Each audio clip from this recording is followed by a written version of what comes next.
अभी कुछ समय पहले मैंने अपने चैनल पर पान मसाला पर एक वीडियो बनाया था जिसमें एक यूजर ने कमेंट करते हुए लिखा कि वो पुणे से हैं और उनकी सोसाइटी में अभी अभी एक बिहारी फैमिली शिफ्ट हुई है और उनका कहना था कि इस बिहारी फैमिली के आने से पहले हमारी सोसाइटी बिल्कुल साफ सुथरी थी, लेकिन जैसे ही वो फैमिली आई हर जगह लाल थूक के धब्बे दिखने लगे। अब ये सिर्फ एक कमेंट नहीं है, पान मसाला या गुटखा का नाम लेते ही लोगों के मुंह में सबसे पहले बिहारियों का ही नाम आता है, जबकि असल में देखा जाए तो गुटखा यूपी से लेकर एमपी तक, झारखंड से लेकर महाराष्ट्र तक हर जगह के लोग खाते हैं, लेकिन बदनामी सबसे पहले बिहार के लोगों की ही होती है। गुटखा खाते वक्त हाँ गुटखा हाँ ये एक्चुअली है, मतलब उन लोग थोड़ा गुटखा ज्यादा कंज्यूम। देखो, मैं एक बिहारी हूँ और मुझे अपने बिहारी होने पर गर्व है, लेकिन सिर्फ मेरे प्राउड फील करने से क्या बाकी लोगों की सोच बदल जाएगी? रिक्शे वाले हाँ, गुटखा हाँ तो ऐसे यूज करते हैं, चल बिहारी, जा बिहारी, तू बिहारी है, ऐसा क्यों? क्योंकि बिहार बहुत पीछे है, मतलब पिछड़ा हुआ है। लिटरेसी रेट में भी, और फिर हाई डेंसिटी पॉपुलेशन भी सबसे ज्यादा वहीं पे है। देखो, अभी बिहार में इलेक्शंस होने वाले हैं और अभी कुछ दिनों पहले हमारे प्रधानमंत्री बिहार के मोतिहारी आए और वहां की जनसभा को एड्रेस करते हुए उन्होंने कहा कि मोतिहारी को मुंबई, गया को गुरुग्राम और पटना को पुणे जैसा बनाएंगे। जैसे पश्चिमी भारत में मुंबई है, वैसे ही पूरब में मोतिहारी का नाम हो। जैसे अवसर गुरुग्राम में है, वैसे ही अवसर गयाची में भी बने। पुणे की तरह पटना भी, वहां भी औद्योगिक विकास हो। सच बताऊं तो ये सुनने में तो काफी अच्छा लग रहा था, बट डीप डाउन जो बिहार का पास्ट रहा है उसके हिसाब से ये सारी चीजें डाइजेस्ट करना बहुत ही मुश्किल लगता है। अब सवाल ये है कि क्या ये सिर्फ एक चुनावी जुमला है या सच में बिहार को तरक्की की ओर ले जाने का कोई इरादा भी है? इस वीडियो में हम बहुत सारी बातों पर चर्चा करने वाले हैं, चाहे वो बिहार के लोगों का सिविक सेंस हो, एजुकेशन हो, इंफ्रास्ट्रक्चर हो, भोजपुरी गानों का डबल मीनिंग कल्चर हो, इसके अलावा भी बहुत सीरियस इश्यूज है जिस पे हम बात करेंगे। And I am requesting you कि अगर आप बिहारी हो या इंडिया के किसी भी स्टेट से हो तो वीडियो को पूरा जरूर देखना, क्योंकि आज सिर्फ प्रॉब्लम्स नहीं सॉल्यूशंस पे भी बात करेंगे, क्योंकि आखिर कब तक सिर्फ बुराइयां गिनवाते रहेंगे? क्या बिहार कभी देहाती और गवार कहे जाने वाले टैग लाइन से बाहर निकल भी पाएगा या नहीं? और साथ ही मैं अपनी पर्सनल कहानी भी शेयर करूंगी कि क्या मुझे एक बिहारी होने के नाते कभी चैलेंजेस फेस करने पड़े या नहीं। बिहार मतलब बुद्धिमता, बिहार मतलब बहादुरी और बिहार मतलब बगावत। बिहार जिस शब्द का ओरिजिन विहारा शब्द से हुआ था, जो कि बौद्ध धर्म के विहार से इंस्पायर्ड है, जहां बुद्धिस्ट मॉन्क्स रहा करते थे, उस शब्द को आज के जमाने में एक गाली की तरह यूज किया जाता है। पर तुम इसे हमारी लाचारी मत कहना, बिहार के हैं हम, पर हमको बिहारी मत कहना, क्योंकि समाज में ऐसा फैला है बदहाली, बिहारी होना हो गया है गाली। मतलब अगर किसी को गाली देनी हो तो बस इतना बोल दो कि बिहारी हो क्या? बिहारी हो? अब मैं अपनी पर्सनल स्टोरी शेयर करूं तो जब मैं पहली बार अपने हायर स्टडीज के लिए बिहार से दिल्ली आने वाली थी तो पहले तो मेरे अंदर एक इनसिक्योरिटी थी कि जो हमारे इधर हम करके लोग बात करते हैं उसको मैं चेंज करने की कोशिश करूं। और जब मैं एक बार दिल्ली आ गई तो वहाँ पर मेरे कॉलेज के दोस्तों ने मुझे कहा कि तुम तो बिहारी लगती ही नहीं हो, तुम तो ऐसा लगता है कि पंजाब साइड से हो या किसी और स्टेट से होगी। अब ये सुनकर मैं समझ नहीं पाई कि मैं इसे एज अ कॉम्प्लीमेंट लूं या ये सोचूं कि मेरी जो रियल आइडेंटिटी है उसे लोग एक्सेप्ट ही नहीं कर पा रहे हैं कि मैं एक बिहारी हूं और सारे बिहारी गंवार या अनसिविलाइज्ड नहीं होते। और सिविक सेंस की बात करें तो अभी कुछ महीनों पहले की बात है कि दिल्ली की एक केंद्रीय विद्यालय की टीचर जिनकी पोस्टिंग बिहार में कर दी गई थी, उसकी वजह से उन्होंने सोशल मीडिया पर आकर सिर्फ बिहार के बारे में नहीं और भी स्टेट्स को नीचा दिखाने की कोशिश की। लोगों को ना कोलकाता रीजन इतना पसंद नहीं है, मैं तो उसके लिए भी रेडी थी कि कोई बात नहीं यार, वेस्ट बंगाल भी कहीं पे भी दे दो, वेस्ट बंगाल में। मेरे से क्या दुश्मनी थी? मुझे इंडिया के वर्स्ट में पोस्टिंग दे दी। मैं अपनी फर्स्ट पोस्टिंग जिंदगी भर याद रखूंगी। जब मेरे को गोवा दे देते, कहीं भी दे देते, उड़ीसा दे देते, कोई दिक्कत नहीं थी मुझे साउथ में कहीं भी दे देते, मुझे कोई दिक्कत नहीं थी यार। हिमाचल साइड दे देते, मेरे को हार्ड स्टेशन ही दे देते, लद्दाख दे देते जहां पे कोई जाना नहीं चाहता, मैं जाने को रेडी हूँ। नहीं दिया इन्होंने मुझे।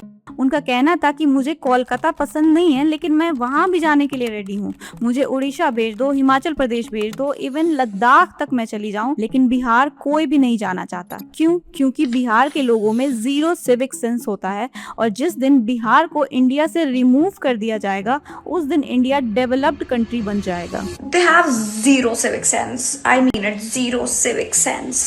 इंडिया डेवलपिंग कंट्री मुझे लगता है बस इसलिए है बिकॉज बिहार है उसके अंदर। The day we remove Bihar from India it will be developed. बेशक इस वीडियो के वायरल होने के बाद उन्हें सस्पेंड कर दिया गया, लेकिन सिविक सेंस की ही बात करें तो आखिर इस तरह की मेंटालिटी बिहार के लोगों के प्रति आती क्यों है वो समझना जरूरी है। जैसे हाल ही में महाकुंभ के दौरान बिहार से प्रयागराज जाने वाली ट्रेन के साथ किस तरीके का नुकसान पहुंचाया गया था ये सबने देखा था। कोई खिड़की शीशे तोड़ रहा है, कोई स्टेशन पर लगे वाटर पाइप से ट्रेन को धोने में लगा हुआ था।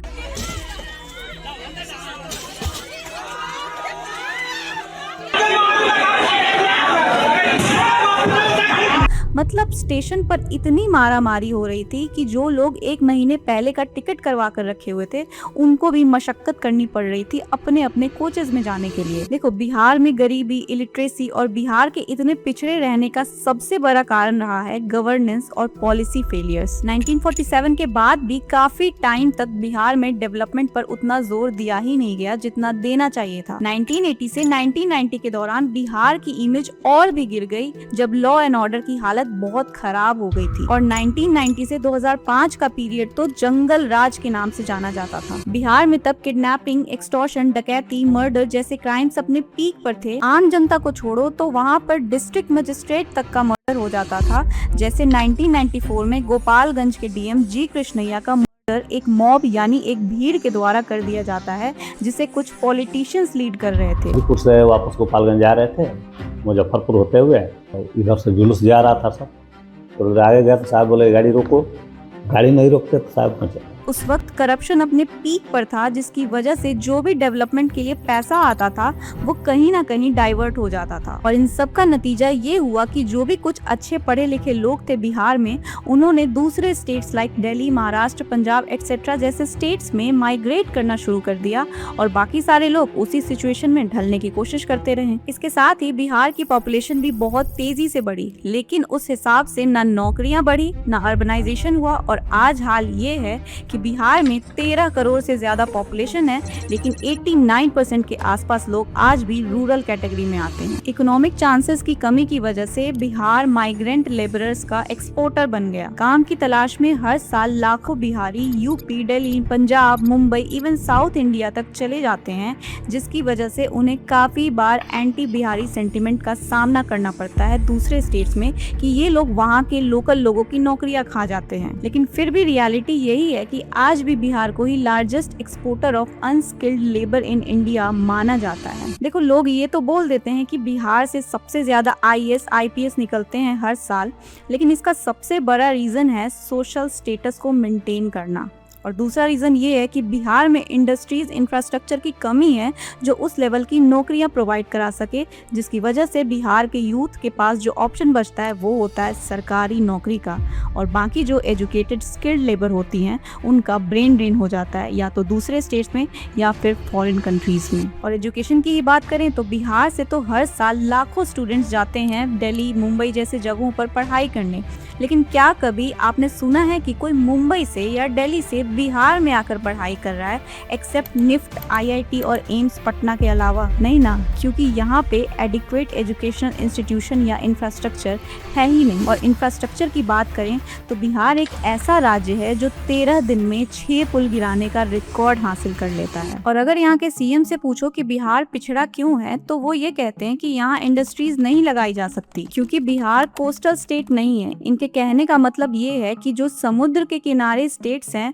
वही डेवलप करते हैं, वहीं पर इंडस्ट्रीज लगाई जा सकती है, और इसी वजह से बिहार में इंफ्रास्ट्रक्चर डेवलपमेंट नहीं हो रहा है। आपको पता है हमारे देश में एक समय पे 4 बीमारू स्टेट्स होते थे, बिहार, मध्य प्रदेश, राजस्थान और उत्तर प्रदेश। लेकिन आज मध्य प्रदेश, राजस्थान और उत्तर प्रदेश इस टैग लाइन से बाहर निकल चुके हैं। सिर्फ बिहार एक ऐसा राज्य है जो अभी भी बीमारू कैटेगरी में फंसा हुआ है। तो सवाल ये उठता है कि क्या ये टैग कभी बिहार के ऊपर से हट भी पाएगा या नहीं, या बिहार हमेशा बीमारू ही रहेगा? और अगली बड़ी खबर, बिहार में अश्लील भोजपुरी गानों पर अब सख्ती शुरू हो गई है। पुलिस मुख्यालय ने सभी जिलों को निर्देश जारी किया है कि ऐसे गानों पर तुरंत कार्रवाई की जाए। अब देखो, एक और सीरियस इशू पे मैं बात करने जा रही हूँ जो कुछ लोगों को बुरा भी लग सकता है, बट जो ये बिहार की भोजपुरी इंडस्ट्री है, ये वुमेन को ऑब्जेक्टिफाई करने वाले इतने वल्गर सॉन्ग्स बनाती है जिसमें ढोरी और नाभि के अलावा ऐसे वर्ड्स यूज किए जाते हैं जिसके बारे में बात करने में भी समय बर्बाद जैसा लगता है। और इन सॉन्ग्स पर वहाँ पे अक्सर शादी या किसी फंक्शन में ऑर्केस्ट्रा बहुत कॉमन है, जिसमें फीमेल डांसर्स के साथ बच्चों से लेकर बड़े बुजुर्ग तक भी ठुमके लगाते हुए दिख जाएंगे। और शर्म की बात ये है कि इस चीज को वो अपने कल्चर का पार्ट बताते हैं। देखो, एक बिहारी होने के नाते मुझे ये सारी बातें बताते हुए सच बोलूं तो अच्छा नहीं लग रहा, लेकिन ये बहुत ही कोर इश्यूज हैं जो सालों से चलती आ रही है, लेकिन न सरकार को फर्क पड़ता है और ना ही आम जनता को। जब चुनाव आता है तो लोग डेवलपमेंट के नाम पर वोट नहीं करते हैं, अपनी अपनी कास्ट के हिसाब से वोट डालते हैं, और यही सबसे बड़ा रीजन है जो आज भी बिहार को पिछड़ा करता जा रहा है। तो बिहार में जो राजनीति की बात जब होती है तो ये माना जाता है कि लोगों का तय है कि मतलब वो किसको कितना वोट डालेंगे, कौन सी 80% लोगों ने तय कर रखा है कि भाई 5 साल तक कछुए की चाल में ग्रोथ एंड डेवलपमेंट होते रहता है, पर जब इलेक्शन ईयर आता है तो मटन और चिकन खिलाकर लोगों का वोट खरीदा जाता है। और जो सरकार चुनकर पावर में आती है उन्हें भी अच्छी तरह पता होता है कि यहाँ की जनता को कोई खास फर्क नहीं पड़ने वाला है। लोग समझते ही नहीं है कि कास्ट से ऊपर उठकर अपने बच्चों के लिए, अपने गाँव के लिए, अपने स्टेट के लिए वोट करेंगे, तभी असली बदलाव आ सकता है। वरना सच बताऊं तो किसी को कोई फर्क नहीं पड़ने वाला। अगर आप बिहार के हो और ये वीडियो देख रहे हो तो खुद भी देखो और अपने आसपास के लोगों को भी जरूर दिखाओ, क्योंकि उनको भी पता चलना चाहिए कि उनका बिहार आखिर इतना पिछड़ा क्यों है। और अगर आप बिहार से बाहर के हो तो इस वीडियो को अपने दोस्तों में शेयर करो, समझने और समझाने की कोशिश करो कि प्रॉब्लम बिहार के लोगों में ही नहीं है। बिहार को पिछड़ा बनाने में सिर्फ एक रीजन नहीं बल्कि कई रीजन है, चाहे वो गंदी राजनीति हो, अंडर डेवलपमेंट हो या पुअर एजुकेशन इंफ्रास्ट्रक्चर, जिसकी वजह से आज भी बिहार लड़ रहा है ऊपर उठने के लिए और अपने ही देश में एक विक्टिम बनकर रह चुका है। बाकी ये थी मेरी राय। अगर आप मेरी बातों से अग्री करते हो तो कमेंट सेक्शन में जरूर बताना, और अगर आपके अपने कुछ थॉट्स हैं या बिहार से रिलेटेड कोई इंसिडेंट या कोई पर्सनल एक्सपीरियंस है तो प्लीज उसे शेयर जरूर करना। और अगर आप इस चैनल पर नए हो तो इसे सब्सक्राइब जरूर करें, क्योंकि ये आपके लिए तो बिल्कुल फ्री है, लेकिन मेरे लिए ये काफी मोटिवेटिंग फैक्टर होता है आपके लिए और अच्छे से अच्छा कंटेंट लेकर आने के लिए। जल्दी मिलती हूँ अगली वीडियो में किसी और नए टॉपिक के साथ। Thank you so much for your time.